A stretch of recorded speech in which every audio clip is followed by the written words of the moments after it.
Hello, my dear students. Today we are going to start a very important topic of our Indian history, that is the national movement of India. Students, this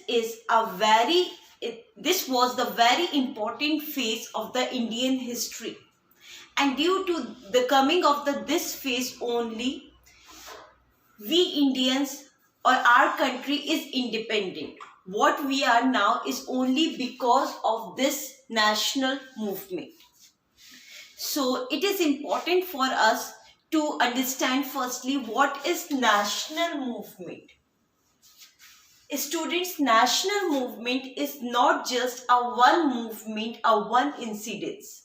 It consists of a series of incidents happening in a long period of time and which finally resulted into the independence of India, which finally resulted in the making of India as a nation. Because of this movement only, the India became a nation state. Before this movement, you all know, when you go back to the history of India.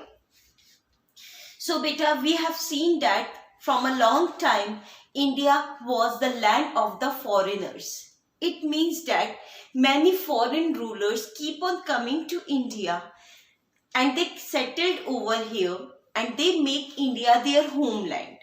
Like took up the example of in the very initial phase during the ancient time, the Aryans. Aryans were the foreigner race to India.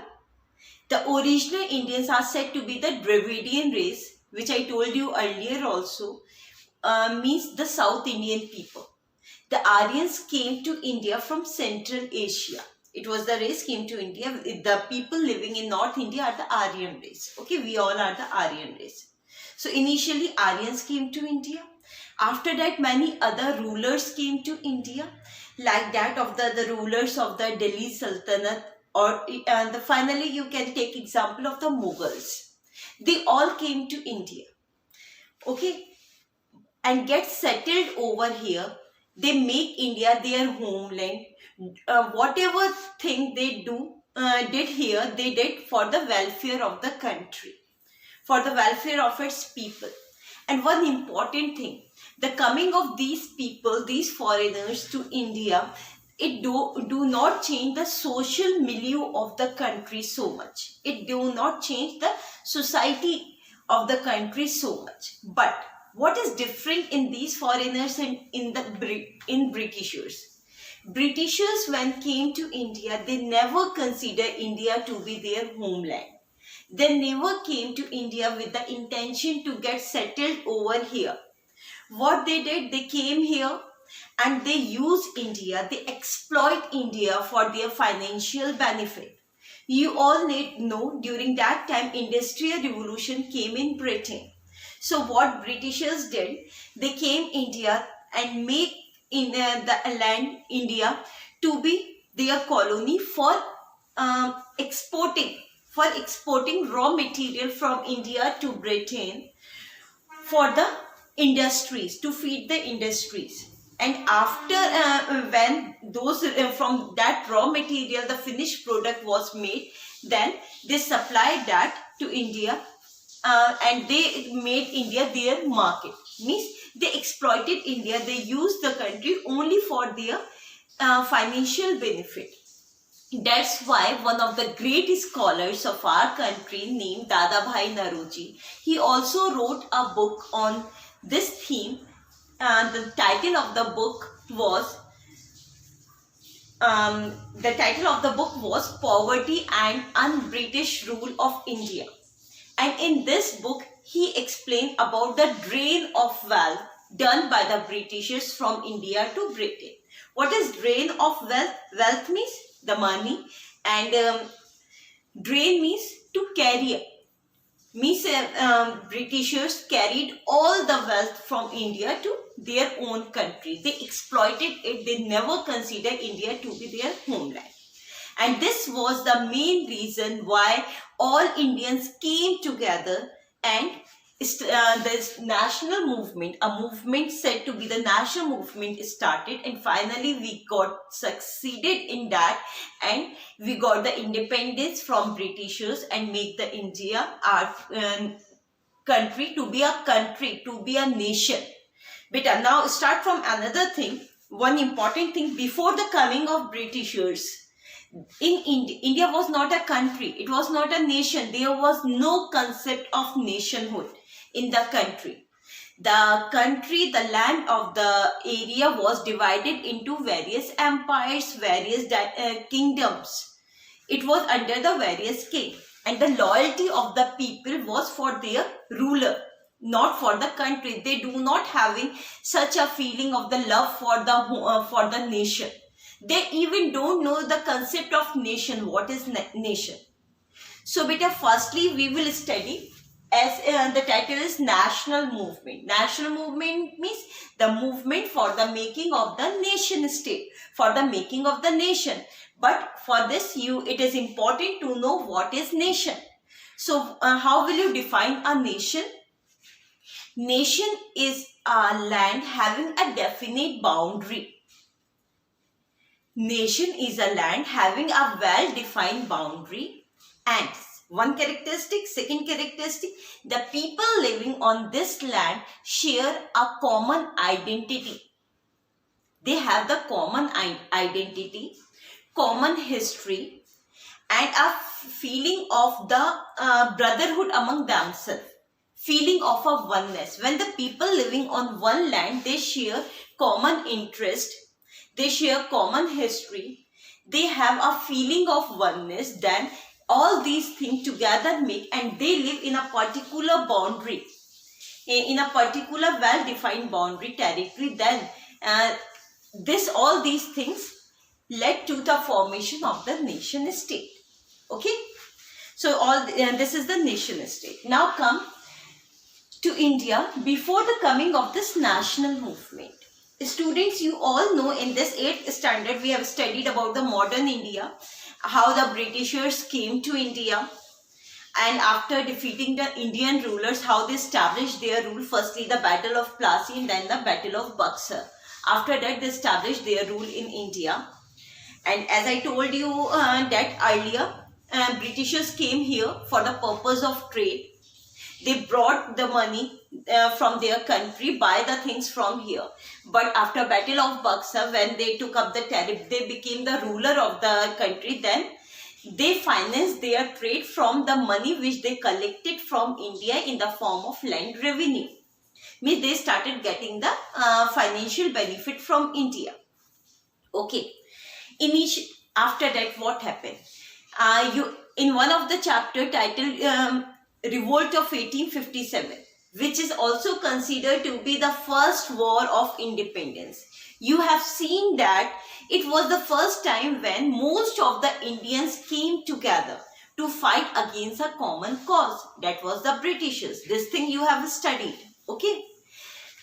So, but what was lacking at that time? It was considered to be the first war of independence. Why? Because many Indians, not South India, from the North India, most of the people came together to fight against a common cause. But the main limitation of that revolt was that all of them were fighting for their individual benefit. Means any ruler, many rulers were fighting against them, but they were fighting for their own territory, not together, not unitedly as a one. And later on, when they got united, they do not had any particular plan for fighting against the Britishers, and that's why they failed. After the failure of the revolt of 1857, you have seen that Britishers made a lot of changes in the administration of India, so that another such kind of the revolt can not initiate. But as the time passes, initially what Indians consider Britishers to be as the same foreign rulers as the others came before them. They get settled over there and work for the welfare of the society. So the Indians expect the good thing from the Britishers in the initial phase. They consider them to be the persons who were trying to bring a reform in their society, bring a good things in their society. The persons who are working for the welfare of the society. But later on, by the many laws and by many things, when the intention of the Britishers became clear in the mind of the people, when Indians know the real intention of the Britishers, then they all came together and a movement started. They all came together and started fighting, became united and started fighting against a common cause, that are the Britishers. Firstly, they tried to make the Britishers work for their betterment, for the betterment of Indians. But later on, when they had a confidence that these people are not working for us and they were in future also, they do not bother about our welfare, then finally they demanded the independence. They demanded from the Britishers that, okay, you leave our country and we will take care of our country ourselves. So beta, this is the background of the national movement. Okay. So from this national movement, as I told you, the name nation state came. What is nation state? Now you all know. Nation is a place having a particular well-defined political boundary. The place where the people live, living in that place share a common interest, common history. They have a feeling of a unity. That place is known as the nation. Okay. Now another terminology, that is nationalism. What is nationalism? Okay, all these terms you keep on listening: national movement, nation, nationalism. But what are these? For understanding this, it is important for our firstly understand the concept of these terms. Okay, so nationalism. Nationalism is a simple term: a love for the nation. A patriotic feeling is called a nationalism. When you have a love for your land, then it is known as the nationalism. Okay. So how the nationalist feeling came in the heart of the people? As I told you earlier, there was no nation concept in India.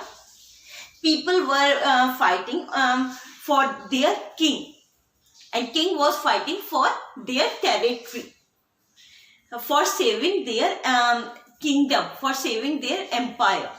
There was no common cause for all.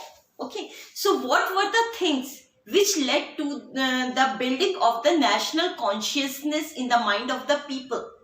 Which thing led to the growth of the national consciousness? Which thing bring the concept of the nation in the mind of the people?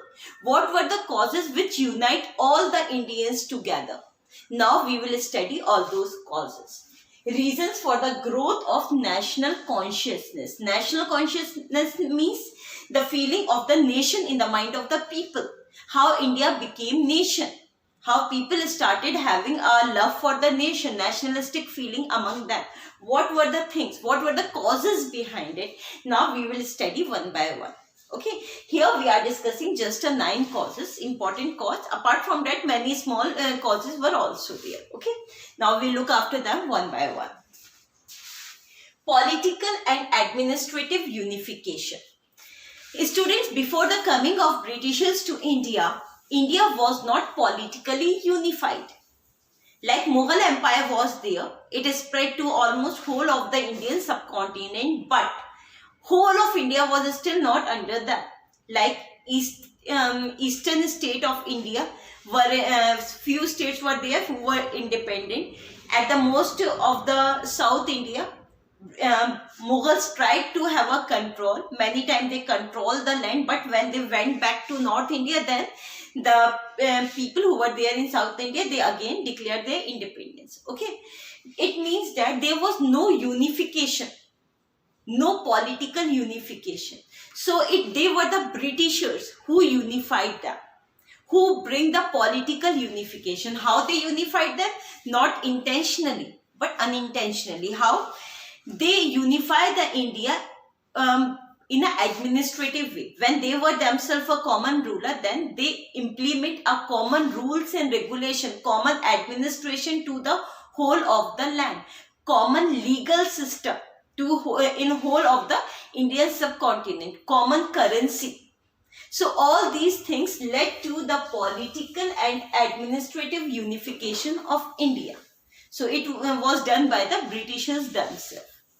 And when once India get politically and administrative unified, then their diversity will move away, and they started feeling themselves to be the member of one nation, okay, one land.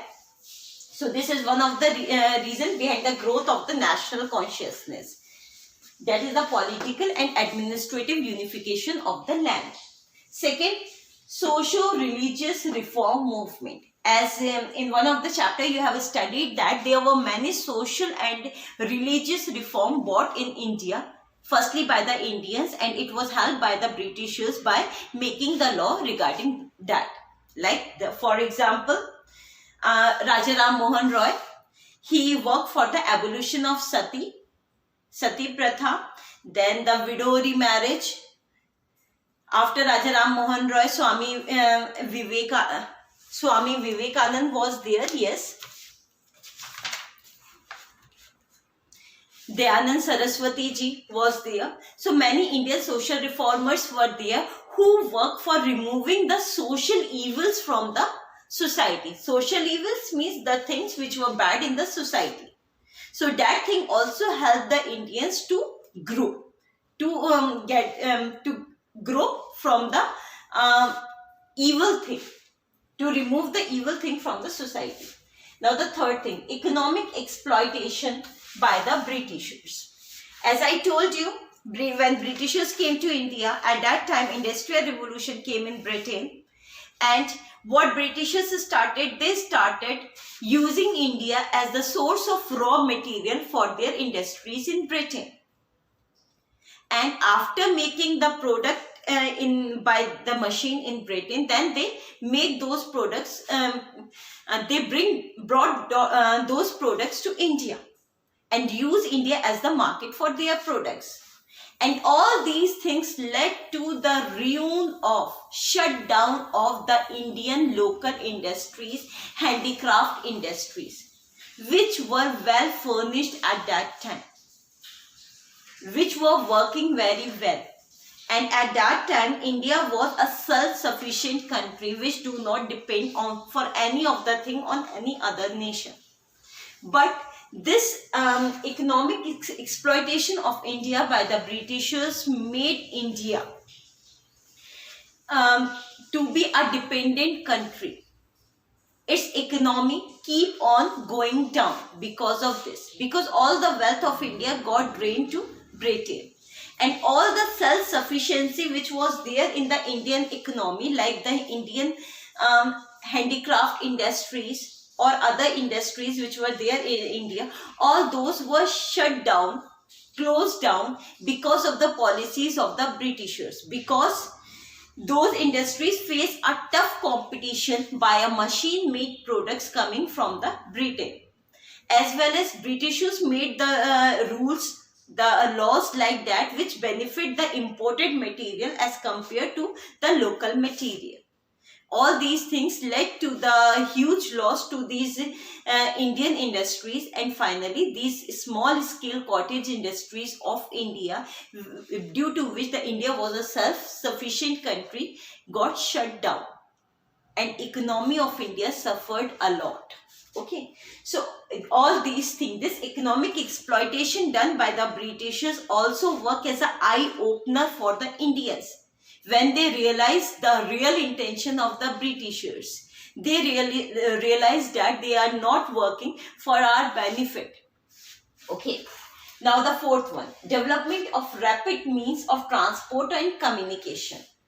After the coming of the Britishers to India, many means of communication like the telegram, railway, all these came to India after the coming of the Britishers. And why they came to India?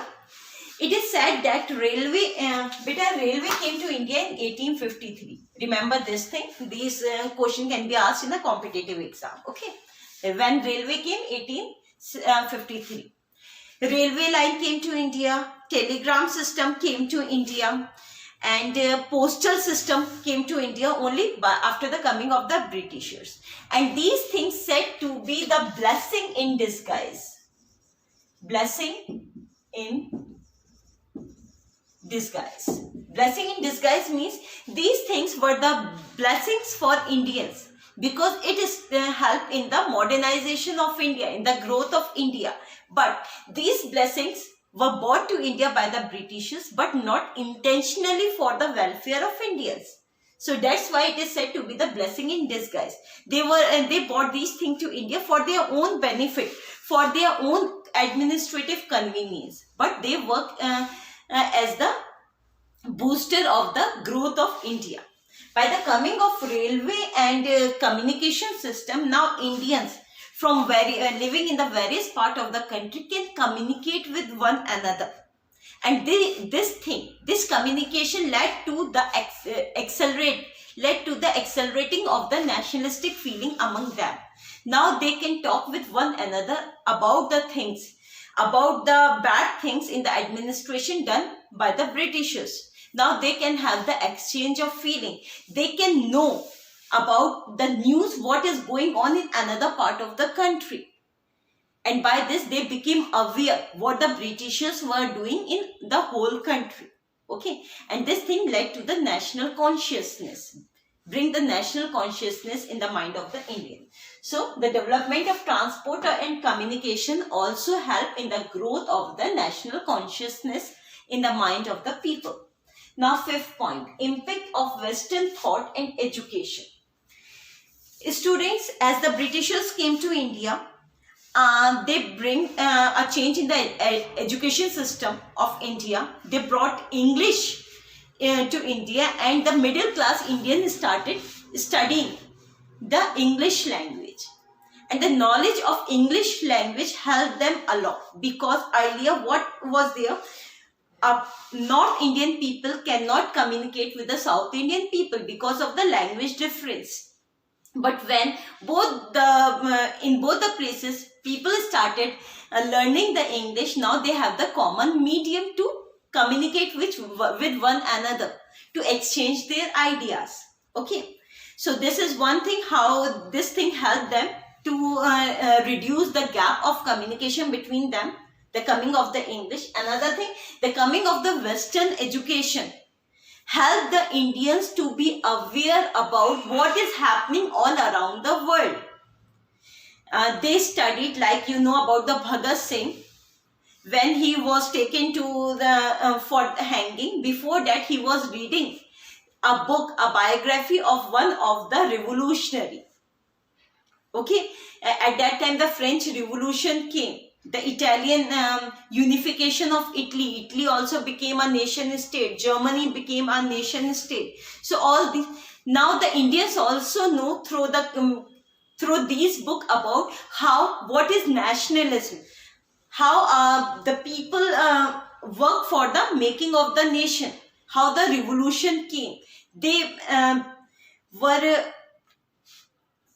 became aware. The Indians became aware about all these new ideas. They started reading about the philosophers who give them the new ideas of the equality, fraternity, fraternity means brotherhood feeling, a democratic ideas. All these ideas earlier, before the coming of the Western education, was unknown for the Indians.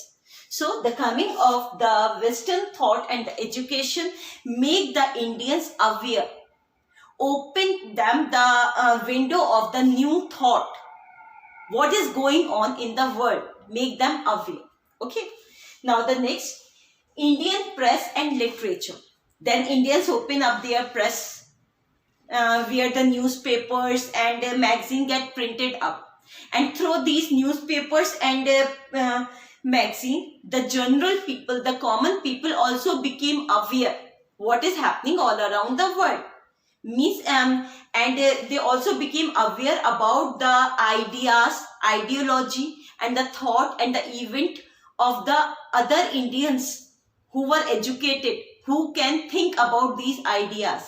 And they can also begin through newspaper, they can also become aware about the policies of Britishers and the intentions of the Britishers, on which in many newspapers the Indian writer wrote a editorial page. Okay, so these things help the Indians to got united and having a feeling of a nationalism, having a feeling of a national consciousness. Okay, so all these things you have studied: political and administrative unification, social religious reform movement, economic exploitation by the Britishers, coming of the railway, mean of communication, Western thought and education, Indian press and literature.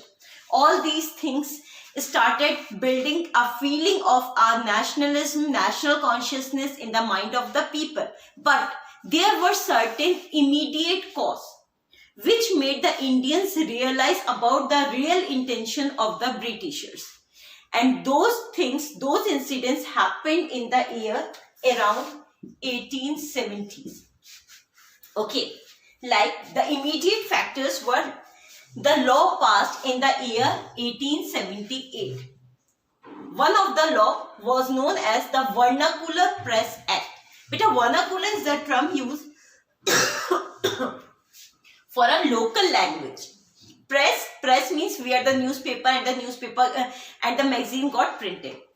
So according to the Vernacular Press Act, if any of the Indian press, any of the Indian vernacular press wrote anything against the objectionable against the government, against the Britishers, then their press get confiscated, get shut down, get sealed up by the Britishers. Means none of the Indian press was allowed to write anything against the Britishers.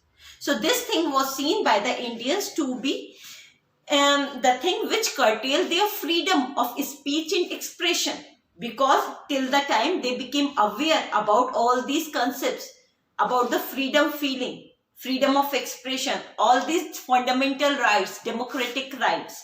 Okay, because they know that in Britain the Britishers were talking about these fundamental rights, these democratic rights, about the idea of the equality and about the idea of the freedom. But in our country they are not talking about these things, means they are doing the discrimination with us. So these things were the eye opener for the Indians, and through these things they know the real intention of the Britishers towards the Indians. Okay, so one was the Vernacular Press Act. You know what is Vernacular Press Act? It stopped the Indian press to write anything against the Britishers. Arm Act. Arm is the term used for the weapons. Means Indians were not allowed to have to keep themselves the weapons. So this law also considered by the Indians to be the discriminatory law. And the third was the reduction age of appearing in the civil service exam from 21 to 19 years. Earlier, beta, the civil service exam occurred. Civil service exam for the administrative post. Okay. Indian firstly pushed the Britishers to allow the Indians to participate in that, and after so much work, then Indians were allowed to appear in that, but the exam occurred in Britain, in England, not in India. And the age, maximum age to appear in that civil service exam was 21 years. After that, none of the Indian can appear in that civil service exam. But now this age was reduced further to from 21 to 19 years. So this thing was also seen by the Indians as a way that these Britishers are not willing to permit us to be the civil servant. That's why they were making the task near to impossible to us by reducing the age. How is it possible for any of the Indians to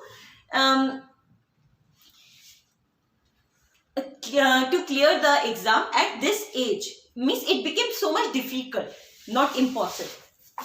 And the final thing which give sudden acceleration to the movement, to this feeling, anti-British feeling, was the Albert Bill controversy. What was Albert Bill? That was the bill passed by the person known Albert. He was the Britishers, and this bill give the equality to the Indian judges and the British judges to do the trial of both European as well as the Indians. Means this bill allow, in the court, the British judges were there as well as Indians also started to become the judges by clearing the civil service exam. Okay. But before the coming of the Albert Bill, Indian judges were only allowed to do the trial of the Indian persons. But Albert Bill give them, the Indian judges, the permission, bring the equality and allowing both the Indian as well as European judges to do the trial of both the persons. Okay. But when this bill get passed up, then the Britishers started speaking against it. They started a movement against it. They want this bill to be taken back.